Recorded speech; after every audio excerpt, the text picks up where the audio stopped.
Hey, what's up, everybody? This is your boy AJTRIP, and welcome to the Game According to Me podcast. Normally, this is where I talk about um, the week by week in college and pro football, but that's going to start next Tuesday.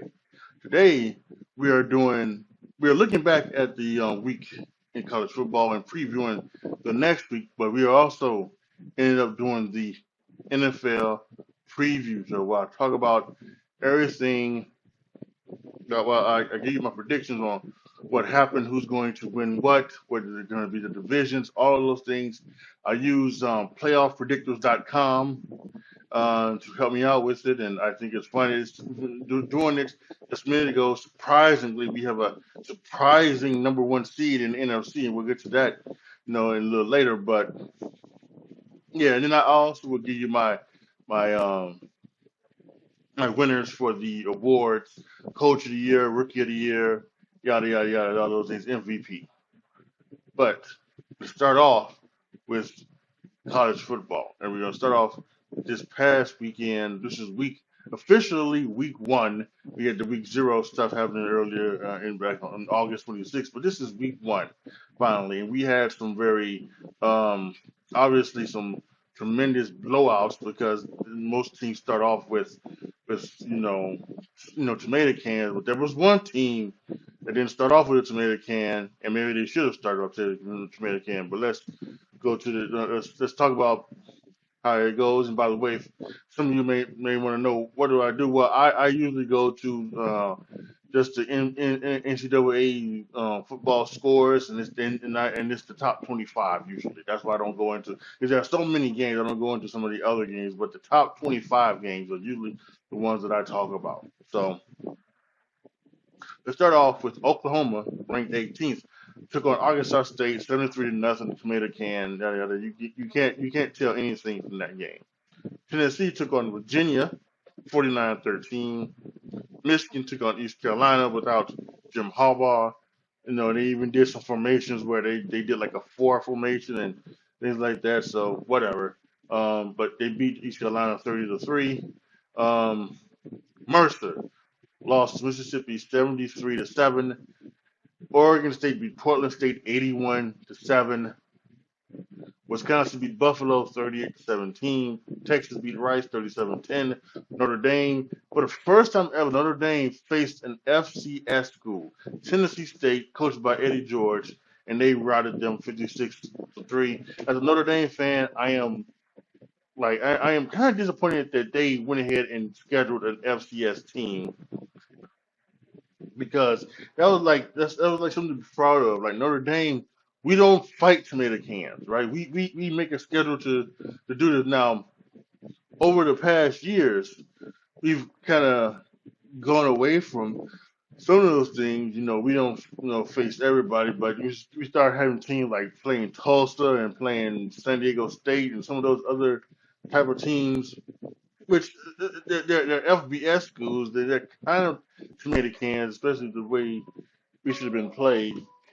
So yeah, like I was saying, it's kind of disappointing to see Notre Dame go that route. But I guess if that's the way it needs to happen, it needs to happen, because you're trying to do the college football playoff and trying to get in there. So you want to get some transfer reps. But here's the thing about Notre Dame this year. I think one thing that we need to look at, they actually have a quarterback this year, and that's not taking anything away from I can't remember his name, but the guy who took Notre Dame to the college football playoffs a couple of years ago. Um, I can't remember his name, but um, as nice of a quarterback as he was, he still wasn't a great quarterback who could, make plays from the pocket. He would use his legs a lot of times as well. But Sam Hartman seems to be a guy who can stand in the pocket, read the defense, make the plays that need to be made in the pass game, and that's what Notre Dame has needed forever. So good on them for getting Sam Hartman through the transfer portal, and that might make a difference this year in whether Notre Dame is a national championship contender or a pretender. Ohio State beat Indiana 23-3. Washington beat Boise State 56-19. Georgia beat Tennessee Martin 48-7. Nevada lost to USC 66-14. Kansas State shut out SEMO. I don't know what that is. 45-0. Texas A&M beat New Mexico 52-10. West Virginia lost to Penn State 38-15. South Carolina lost to UNC in the Battle of the Carolinas. I think it's the Victory Bell they played for 31-17. Alabama beat Middle Tennessee State 56-7. Tulane beat South Alabama 37-17. Oregon State beat San Jose State 42-17. Florida State beat LSU 45-27. This was a tremendous game because it was like 17-14 LSU going into half, and Florida State just came out the second half and just rambosed them, and really just took the heart out of them. And then we also had Labor Day. We had Duke, taking the heart out of Clemson 28-7. I had Clemson as one of the teams making the national championship, and they lose the first round of Duke, and so it's it doesn't look like mine's gonna stay like that. Florida State is great. Notre Dame is gonna be good. So USC can still be good. So a lot of things out there. But the game of the week, without question, was Colorado versus TCU. And it was a tremendous showing by the Colorado Buffaloes, coached by Deion Sanders, Coach Prime. Him and his kids, you could tell from the start that they were looking for it. These were not just kids that went to a HBU. These were actual players. And his son, Shadir Sanders, threw for over 500 yards. And then we had the Travis Hunter kid who played both offense and defense, played 120 some odd snaps in a sweltering 100-degree heat. Amazing what this did for them, and it's gonna be fun to watch this Colorado Buffalo team and see where they end up at the end of the season. I can't wait because a lot of people were shocked. I was not shocked. I didn't know if they were going to beat TCU. But they were like a 20-some-odd favorite. I knew they were going to cover. They won outright. So way to go, Colorado. As we look ahead to week 2, we've got some more tomato cans on the schedule. There's the number 7 Penn State Lions takes on Delaware. You got 15 Kansas State put on Troy. 5 on 5 Ohio State. They're taking on Youngstown State. And 25 Clemson. They're taking on Charleston Southern. I guess that's what it is. So some of those. And number 9 Tennessee taking on Austin P. But we got some other games here. Good. Number 10 Notre Dame taking on NC State. Number 12 Utah taking on Baylor. Again, another good game. Colorado ranked 22 now, taking on Nebraska. This is an old school Big 12 rivalry that has now come back this year. Maybe might come back when Nebraska leads the Big 10. Looking for that to happen. Who knows? Georgia's taking on Ball State. That's another tomato can. Mississippi versus Tulane. Mississippi ranked 20th. Tulane ranked 24. This could be a good game. And maybe we'll see if one of the teams out of the Power 5 can take on a team in the Power 5. Michigan and UNLV, if I didn't mention that already. Texas A&M at Miami of Florida. Washington is hosting Tulsa. App State going to North Carolina. Lafayette is taking on 21st ranked Blue Devils. SMU takes on Oklahoma. And Oregon is at Texas Tech. That might be a good one too, even though Oregon just beat the living dog out of Portland State, 81-7 it was. So there you have it. What's happening in college football this week? I cannot wait to start getting to play so there's some more better games. Get past these first 4 games where everybody's playing these tomato cans or anything like that. So we should get some good stuff maybe. And I would say maybe another week or 2. we'll start getting the highlights. And one of those highlights is going to be Texas and Alabama. That's going to be a good one.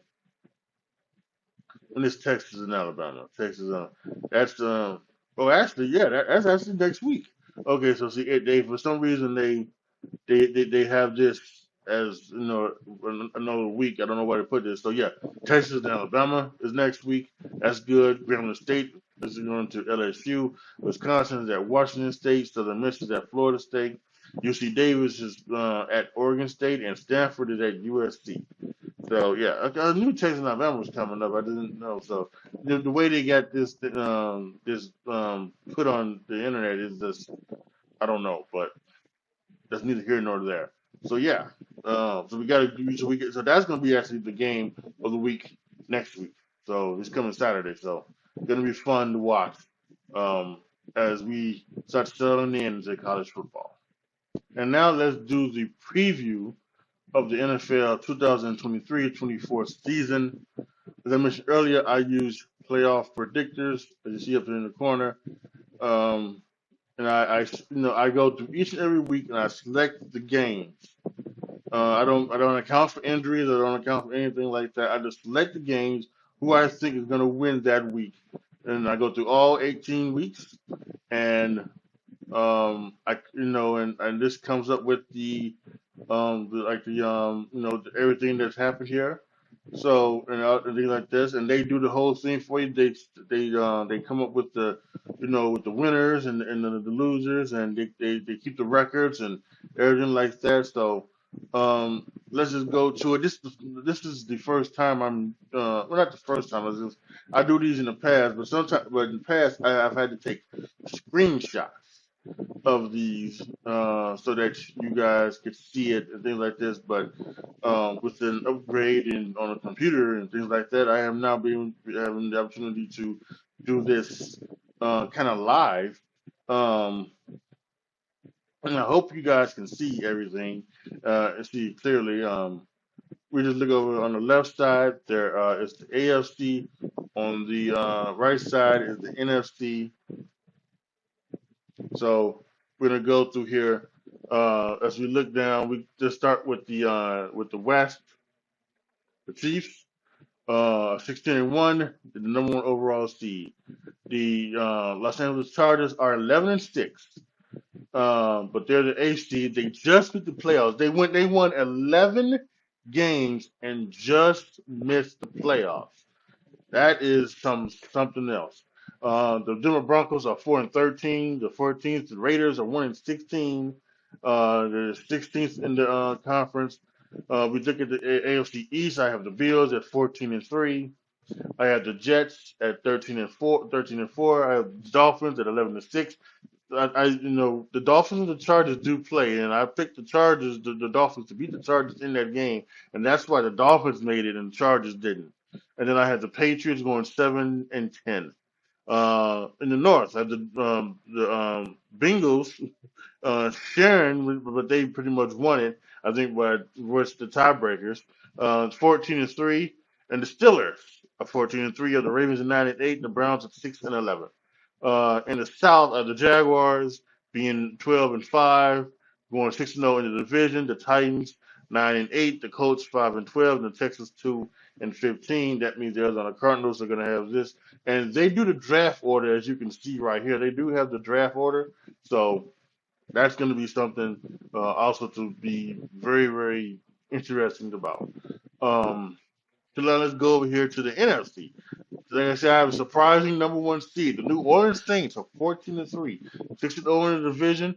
I couldn't believe it, So, but I knew the Saints. I had the Saints winning this division. I just didn't think I was going to have them that much. The Buccaneers are 4-13. The Panthers are 3-14. The Falcons are 2-15. In the Eastern, in the NFC East, I have the Eagles going 13-4.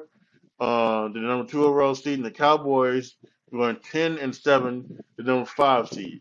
Giants just missed the playoffs at 8-9, and the Commanders are 6-11. In the West, I have the 49ers going 13-4, beating the best team in their division. Seahawks next at 89. The Rams at 4-13. The Cardinals at 1-16, tied with the Raiders for the worst record in the league. And then I have in the North the Detroit Lions 11-6 winning the game. I have the Packers going 10-7, being six, being the 60, and my Chicago Bears. And I'll dive into the Bears schedule a little bit later for all you Bears fans. I have to do it. I'm a Chicago Bear guy. Um, I have them being 9-8, going 2-4 in the division, which is kind of strange. And but them, I'm guessing. Let's see, who was the eighth? Who was eight? Eight was the Giants. So I guess it's because they were 89 and 9-8. So, but yeah, as you can see, I stay with what's is status quo. I have the Chargers being 8-6 and not making the playoffs, and uh, at 11-6, and I have being the AFC, the AC, the Giants is 8-9. So that's a weird thing. And I have the Vikings also at 89, being the last team in the NFC North.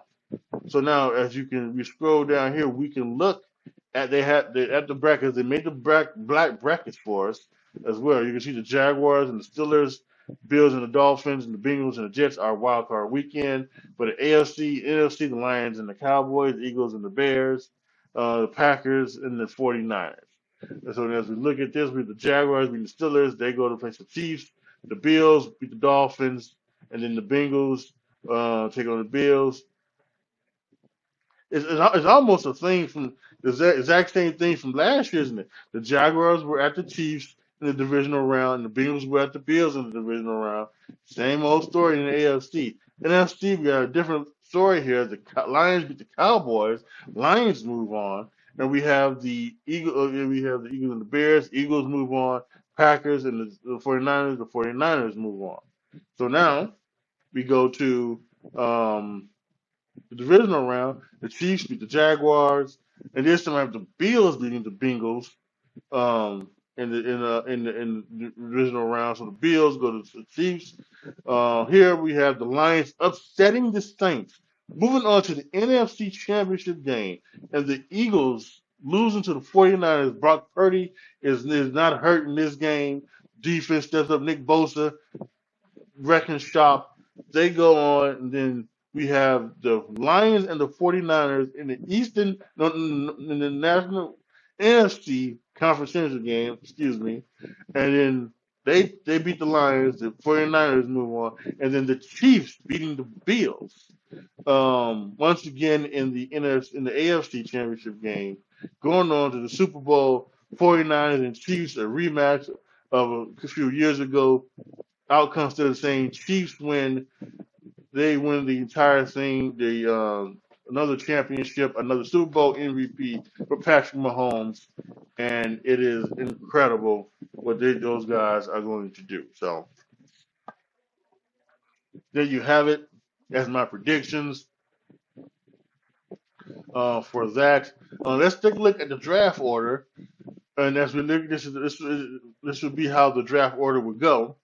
Cardinals would be 1, the Raiders would be 2, but the Falcons 3, Texans 4. That Texans pick would go to the Texans pick would go to Arizona. So they would have 2 top 5 picks in the first round. That Panthers pick 5 comes to Chicago. Chicago would have a top 5 pick for the second year in a row, and they also would have made the playoffs. Buccaneers, Rams, Broncos, Colts, Commanders, Browns, Patriots, Seahawks, Giants, Vikings, Titans, Ravens, Chargers, Bears, Packers, Cowboys, Dolphins, Jets, Steelers, Jaguars, Eagles, Saints, Bengals, Lions, Bills, 49ers, and Chiefs. But there you have. That would be the draft order if things come to fruition the way I have chosen it. And let's talk about the winners, right? The winners. My MVP, if the Saints are going to be 14-3 and shock the world, you got to pick Derek Carr. That means that Derek Carr probably has played the best he's ever played. So he's going to be the MVP. I have to choose this, right? Offensive Player of the Year, I'm going to go Jamar Chase. I think he'll have a big year. Maybe we're talking about one of those things where he's looking to break records, going over the 2,000 yards and 20 touchdowns, things like that. Nick Bosa just signed a day or two ago with 49ers. He's going to come out bonkers. Another person who can maybe break a record, break Michael Strahan's stat record. Nick Bosa, Defensive Player of the Year. Your Offensive Rookie of the Year, I think, is B. John Robinson of the Falcons. I think they're going to run the ball, and they're going to run the ball a lot. Even though I have the Falcons only winning 2 games, I think B. John Robinson is probably going to get 13, 1,400 yards rushing. Over double-digit touchdowns. He's going to be a big factor. Defensive Rookie of the Year is going to be Will Anderson Jr. I think he is another one that's going to have one of those surprise. He's not surprised, but he's going to have one of those good years for a rookie that you don't think of. He's going to have 10, 12 sacks and just be a force on the defense when it comes to the Texans. So Will Anderson Jr. will be Defensive Rookie of the Year. Comeback Player of the Year, DeMar Hamlin of the Bills. He's got to be Comeback Player of the Year. It's just amazing what he went through with the heart situation he had in that game against the Bengals, and then for him to come back and play, and if he plays the whole season, and he doesn't have to be good. He's going to be a backup safety for them, but he's going to be incredible. And it's just the fact that he would play a season like that would make him then the comeback player of the year. It's kind of like this like Alex Smith, because the fact that he just played made him comeback player of the year. But then he played well as well for the Commanders. So that's incredible. And then coach of the year again. Saints surprise and go 14-3. It's got to be a coach of the year. So Dennis Allen is the Saints for the Saints is their coach of the year. So there you have it. My rewards, my awards for the NFL 2023 season to go along with the division winners, the playoffs, and who wins the Super Bowl. So there you have it. Chiefs over 49ers in the Super Bowl. So once again, a reminder, next Tuesday, we start back going weekly. A new season of the game, according to me, starts next Tuesday. We recap what's happening in college football and NFL, and then we preview what happened in the upcoming week. If other things are happening, we're going to get basketball coming soon. But we are running to the end of baseball. We'll be talking about that as well. And it's gonna be pretty amazing. I want you to do that. And actually, as I was thinking about it, I said I was gonna take a look at my Bears. So really quick, let's just take a look at the Bears. As we can see, this is how they rank out. So this is what I have. I have them losing in week 1 to the Packers, winning week 2 to the Buccaneers, losing to the Chiefs, beating the Broncos, losing to the Commanders, beating the Vikings, beating the Raiders, losing to the Chargers, losing to the Saints, beating the Panthers, losing to the Lions, losing to the Vikings, the bye week, winning against the Lions at home, winning against the what's the name, winning against the Cardinals, the Falcons, but losing their last game. They go on a 4-game winning streak towards the end, and that pushes them into the playoffs. So yeah, that's what's happening for my Bears. Said I was gonna do it, so I had to do that as well. We all know I'm a bigger Bear fan I am, so we got to do that. So yeah, that's it for this episode of Game According to Me. Also, another thing, because this is going to be not only in the podcast, wherever you listen to your podcast, but this is also going to be over on YouTube. Starting next week, it's podcast only. Podcast only. So, not on YouTube, anything like that. So, check all your podcasts. Wherever you listen to your podcast, search the Game According to Me. It should be there. I have links down in the description box for those of you guys watching on YouTube, to where all of my things are for the podcast. Go there, sign up, find it. Make sure you listen to it. So there you have it. if you like what you hear or like what you see, there are many ways that you can support this this podcast, this YouTube channel. Um, the first one is going to patreon.com/AJTRIP to become a patron. Once I hit a certain amount of patrons, you will be able to determine what you see on my YouTube channel, what you hear on my other podcast, The Word According to Me, or the video games that I play on twitch.tv/ATriplet20. You're going to want to be here because we've got some stuff going on down this weekend. NBA 2K is coming out, so we're going to be streaming some of that. We might be streaming some of Madden as well, so a lot of things. Make sure you go over to twitch.tv/ATriplet20. If you are a gamer, like watching people game, go over there, follow me, subscribe. It is September, so it's gonna be good. And also, and if you are um, but if you also want to support me, you can go to the support page of the new like Spotify things, and you can go there. I think there's 3 tiers: 99¢, $4.99, and $9.99. And if you want to do that, that's totally fine. But also, if you are one of those guys that doesn't have the monetarily stuff to support your people to support me like that monetarily, that's totally fine. The other way you can support is by sharing my podcast and sharing these videos on YouTube. Share them on your Twitter account, on your Facebook account, and Reddit, wherever you like, wherever you are. Share them. I guess I don't know if you can share them on Threads yet, but if you do it on Threads, you do that as well. So just make sure you share this podcast, share this YouTube channel. It's another way to help me out without monetarily if you cannot afford that. And a lot of us can't right now, but I understand that. All right. So for those of you guys on YouTube, post your comments down below to me what you guys think. What do you guys thought about my predictions? What do you feel about my awards? What do you guys think? Give me your predictions down in the comment section. For those of you guys listening, thank you guys so much for listening. I appreciate it so much. This is your boy AJ Trip signing off. As always, be good to each other, y'all. Be careful out there. And I am out.